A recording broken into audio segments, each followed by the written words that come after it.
네, 오늘 창세기 23장 1절부터 20절 말씀을 가지고 나의 전부를 하나님께 라는 제목으로 여러분들과 함께 하나님의 말씀의 은혜를 나누고자 합니다. 늘 말씀드리지만 여러분들 보내드린 설교 노트의 내용들을 여러분들 함께 보시고 설교를 들으시면 좋겠습니다.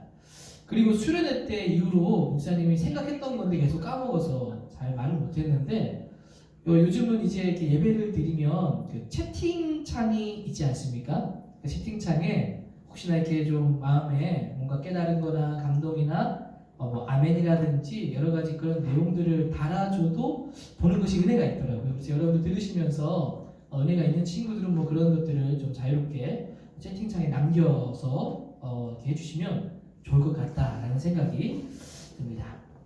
여러분 사복음서를 보면 사복음서가 뭐죠? 바로 신약에 예수님의 행적을 담은 말씀을 여러분 사복음서라고 말씀하죠. 마태, 마가, 누가, 요한복음. 여러분 거기에서 한 여인의 이야기를 빼놓지 않고 다루고 있는 것이 여러분 사복음서에 다 등장하고 있습니다. 바로 귀한 향유 옥합을 가지고 나와서 식사하는 예수님의 머리에 발에 붓는 사건이 나옵니다. 마태복음 26장 6절 7절 말씀에 보면 예수께서 베다니 나병 환자 시몬의 집에 계실 때에 한 여자가 매우 귀한 향유 한 옥합을 가지고 나와서 식사하는 예수의 머리에 부었다. 예수님께서 십자가에 달려 돌아가시기 전에 여러분 일어난 일입니다. 나병 환자 시몬의 집에 계신데 한 여자가 매우 값진 향유 옥합을 가지고 와서 음식을 드시는 예수님의 머리에 그 향유를 부은 것이죠.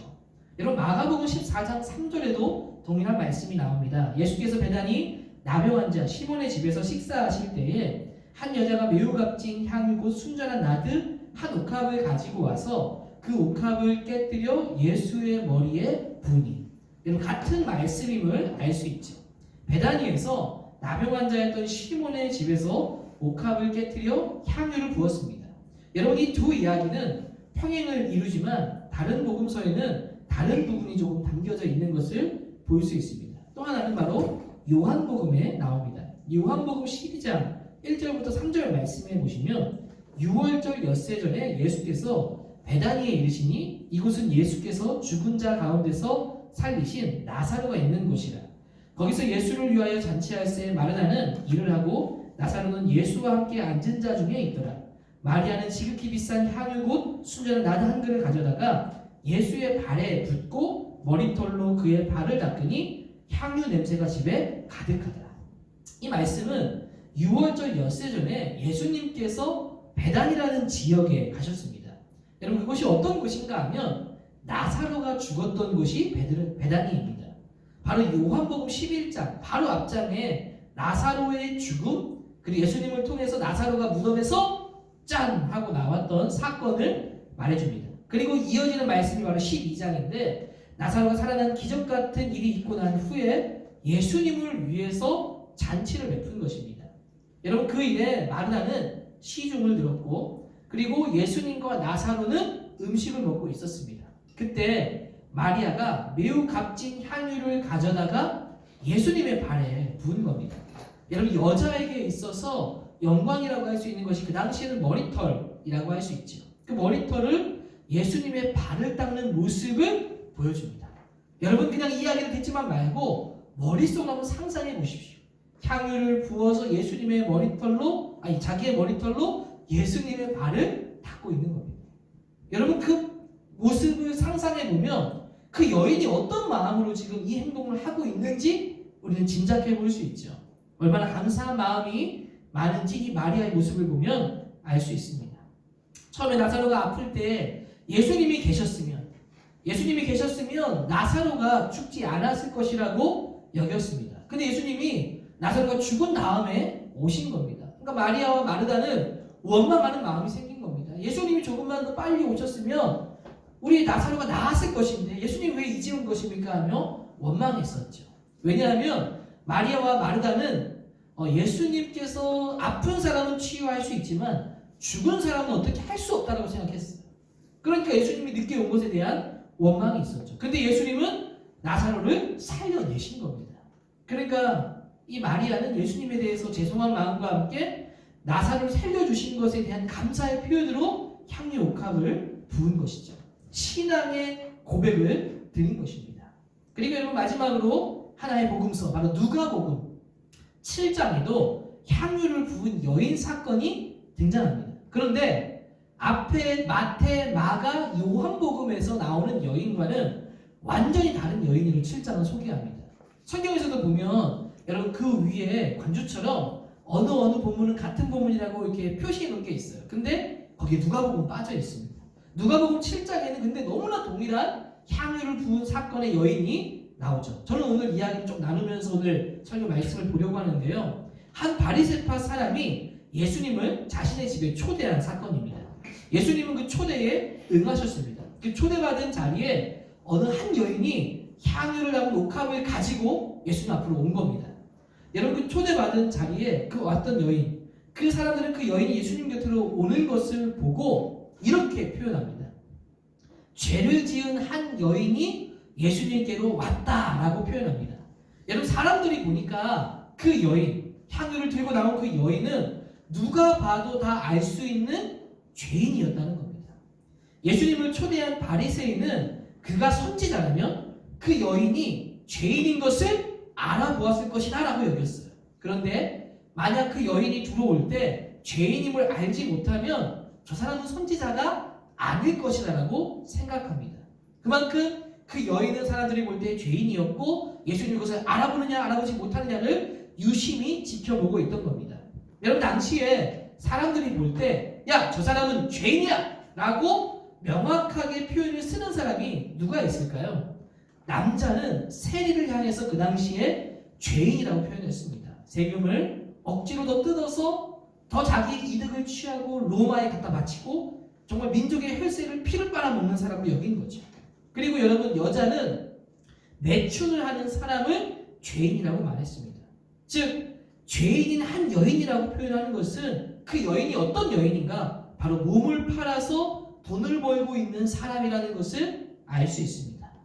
여러분 몸을 팔아서 살아가는 일은 여자로서는 부끄러운 일입니다. 언제부터 이런 일을 하면서 여러분 살아왔을까요? 가정에서 보호를 받지 못했다면 아주 어린 나이 때부터 이런 일을 해왔을 수 있습니다. 여러분 한번 생각해 보십시오. 이런 몸을 파는 일을 하면서 늘 좋은 사람만을 만났을까요? 이런저런 다양한 남자들을 만났겠지요. 그러면서 수치를 당하기도 하고 모욕을 당하기도 했을 겁니다. 어떤 사람에게는 폭행을 당하는 일도 있었을지 모릅니다. 여러분 이런 상황의 여인이 예수님의 발 앞에 향유를 부은 겁니다. 마가복음에 보면 향유가 얼마라고 말하는가 하면 300데나리온이라고 말합니다. 당시에 1데나리온이 하루 1당이라고 말합니다. 오늘날로 치면 하루 일당이 여러분 얼마 정도 됩니까? 한 5만원? 7만원? 10만원? 만약 크게 쳐서 10만원이라고 치면 300데나리온이니까 여러분 얼마입니까? 한 3천만원의 값어치가 나가는 향유이죠. 여러분 이 여인에게 있어서 이 향유는 작은 재산이 아니라 매우 큰 재산이라는 겁니다. 당시에 여러분 향유는 어떤 용도로 그러면 쓰였을까요? 향유는 장례를 위해서 사용됐습니다. 그래서 예수님께서 십자가에 달려 돌아가실 것에 대한 장례를 준비하기 위함이라 다른 성경에서는 그렇게 말하기도 합니다. 향유는 장례뿐만 아니라 향기가 좋기에 화장품으로 쓰이기도 했고 때로는 의약품으로 여러분 쓰이기도 했습니다. 이것뿐만이 아니라 향유는 여인에게 있어서 결혼의 예물로도 쓰였습니다.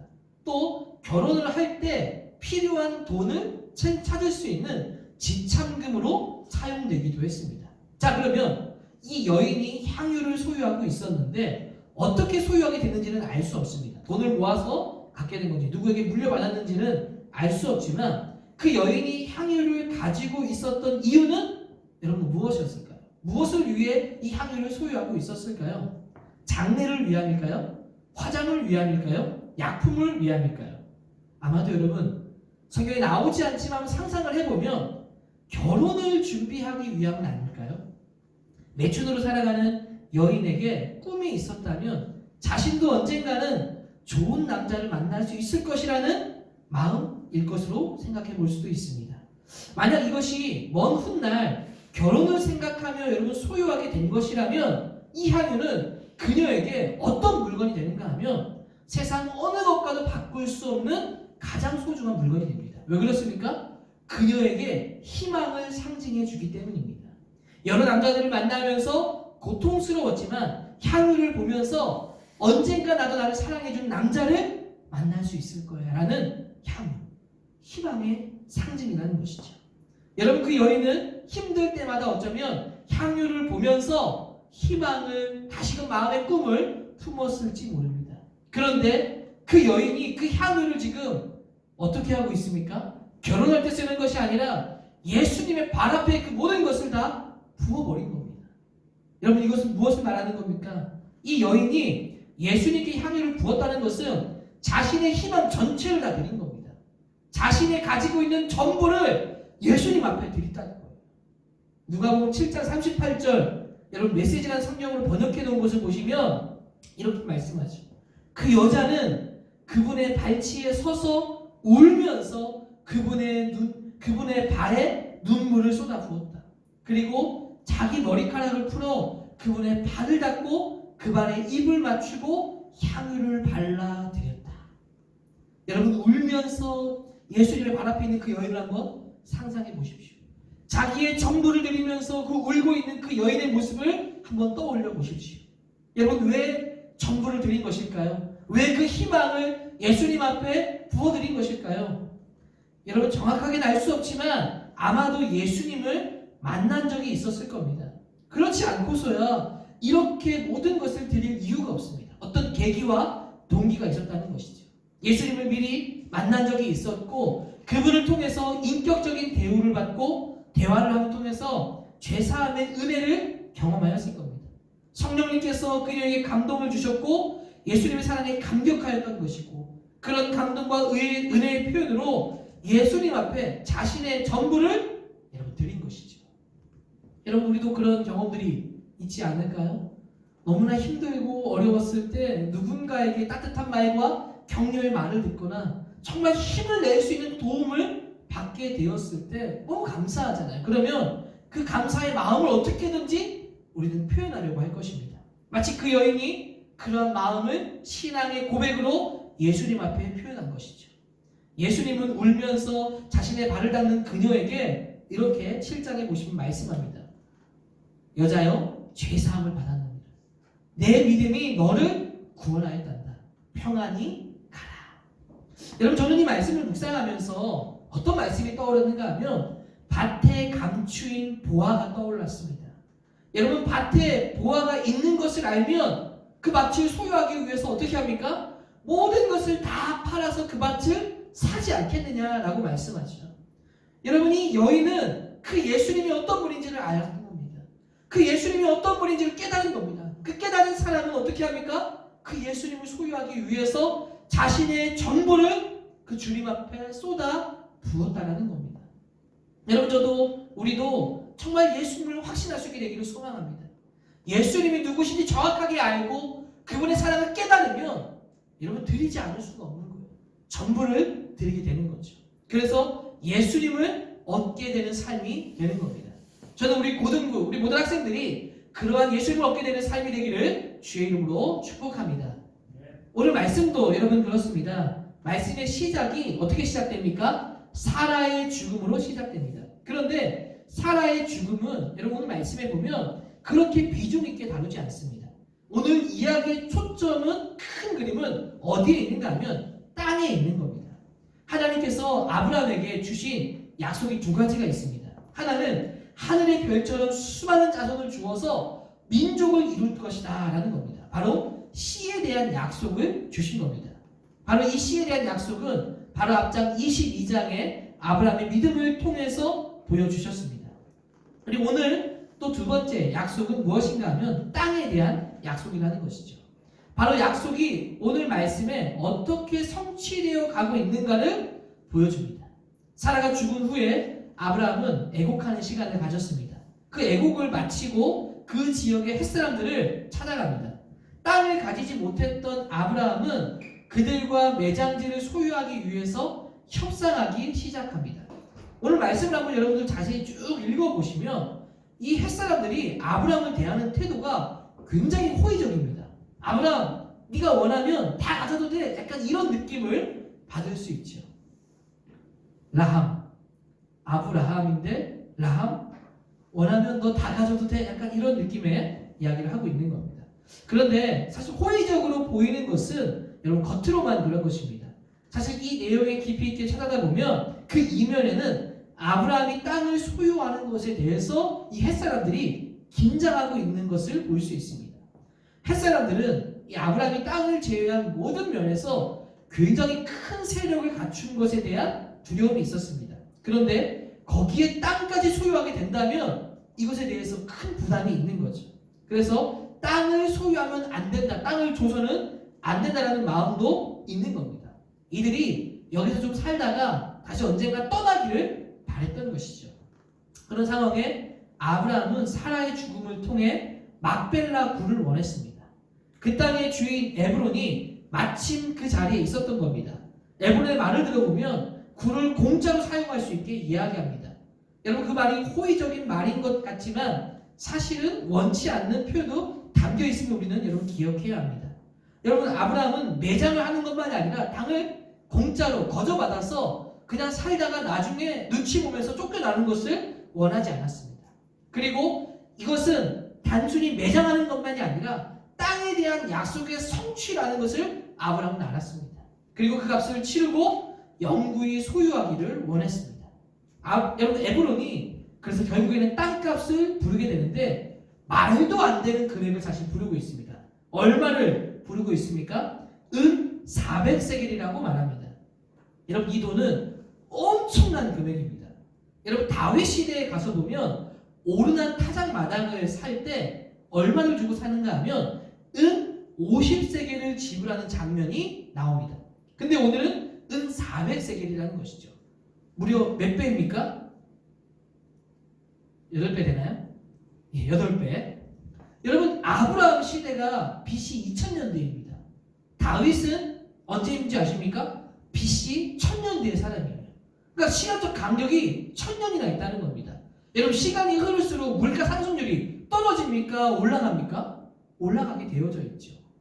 올라가게 되어져 있는 그 시대의 물가에 은 50세겔, 은 50세겔을 가지고 다윗이 땅을 샀는데 여러분 어떻습니까? 아브라함 시대 때 은 400세겔을 달라는 겁니다.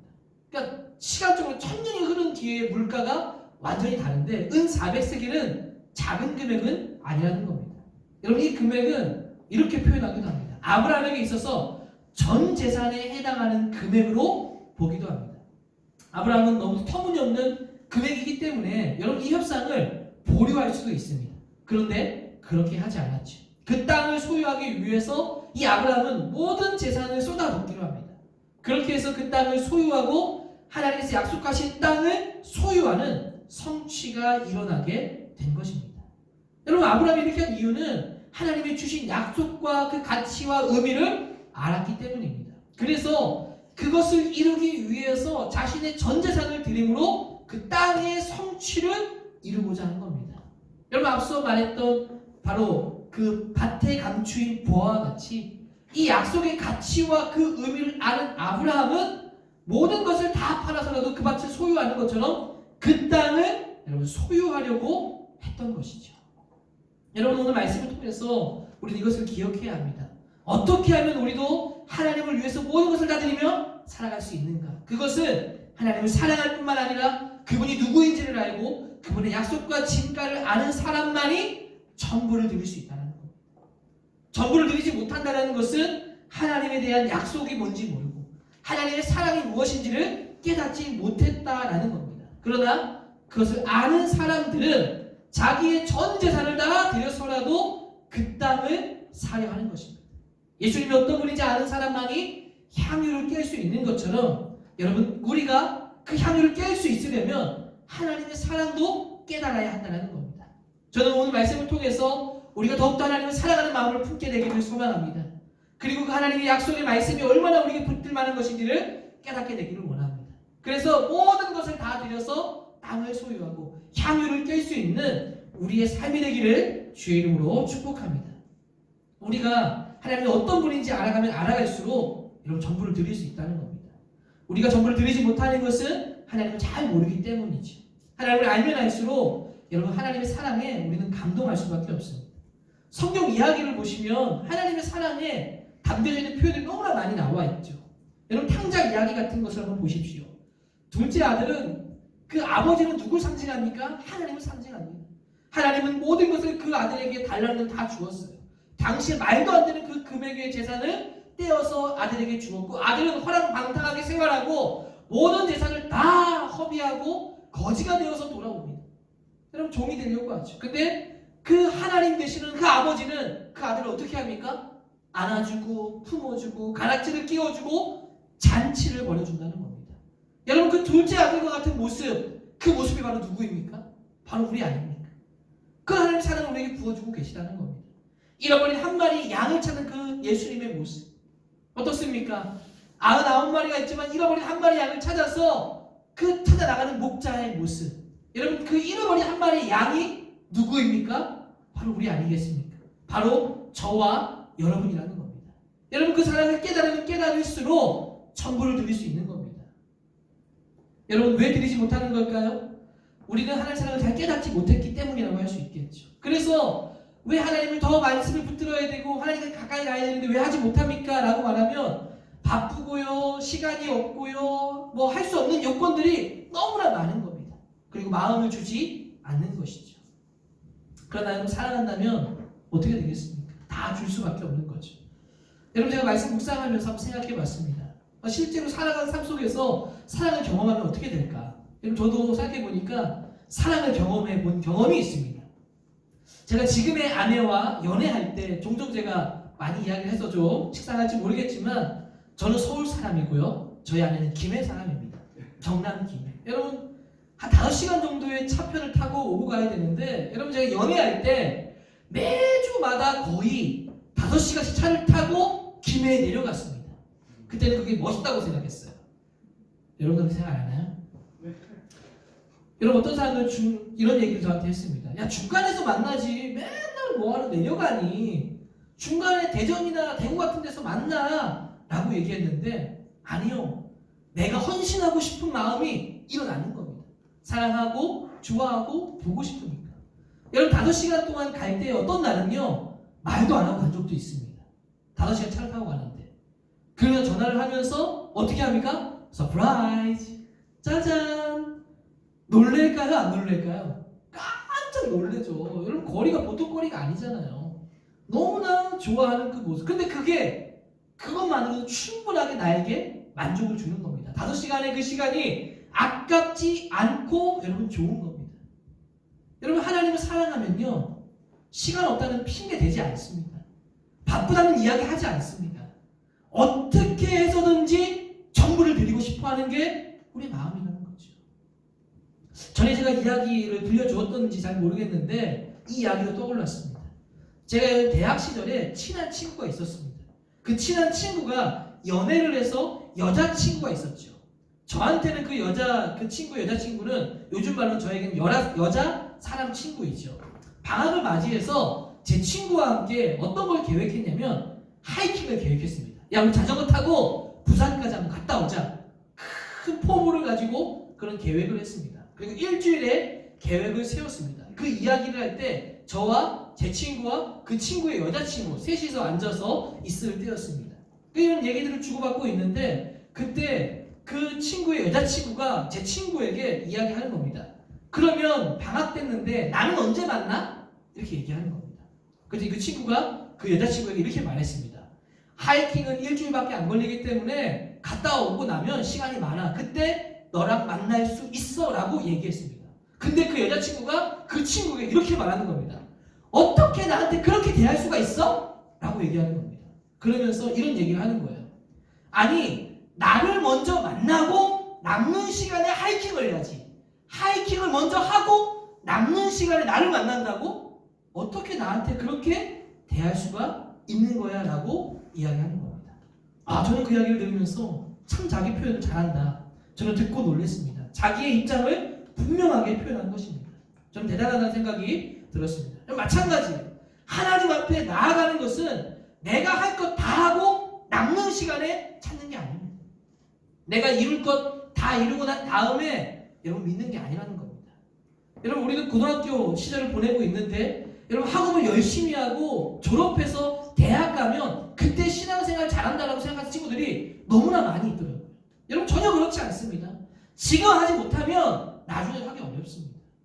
여러분 꼭 미안하지만 그런 친구들이 신앙도 제대로 못 지키고 학업도 제대로 못해서 후회하는 친구들을 제가 많이 봤습니다. 여러분 어느 때 하나님의 사랑을 깨닫고 전부를 드려야 합니까? 바로 지금이라는 순간을 잊지 마시기를 바랍니다. 지금 하나님을 찾아야 되는 겁니다. 남는 시간에 내가 공부할 거 다 하고 남는 시간에 찾는 것이 아니라 하나님을 먼저 찾고 앞에 나아가는 것이 너무나 필요하다는 것이죠. 우리 하나님은 여러분 우리의 삶의 일부분을 원하지 않습니다. 전부를 원하십니다. 우리의 삶의 목표가 내 목표를 이루어주는 하나님을 찾는 것이 아니라 하나님을 위해 전부를 드리기를 결심하는 우리의 삶이 되어야 하는 줄로 믿습니다. 하나님을 사랑하게 되면 하나씩 하나씩 내 것을 내려놓게 되어져 있어요. 그리고 그분에게 하나씩 하나씩 드리다가 전부를 드리게 되어진 것입니다. 마치 보화를 발견해서 그 보화를 얻기 위해 모든 것을 다 팔아 얻는 것처럼 여러분들이 바로 전부를 얻는 하나님을 통해서 전부를 드리는 그 전부를 얻게 되는 그런 삶이 되기를 주의 이름으로 축복합니다. 우리 같이 한번 말씀을 기억하면서 하나님 앞에 함께 기도하면 좋겠습니다.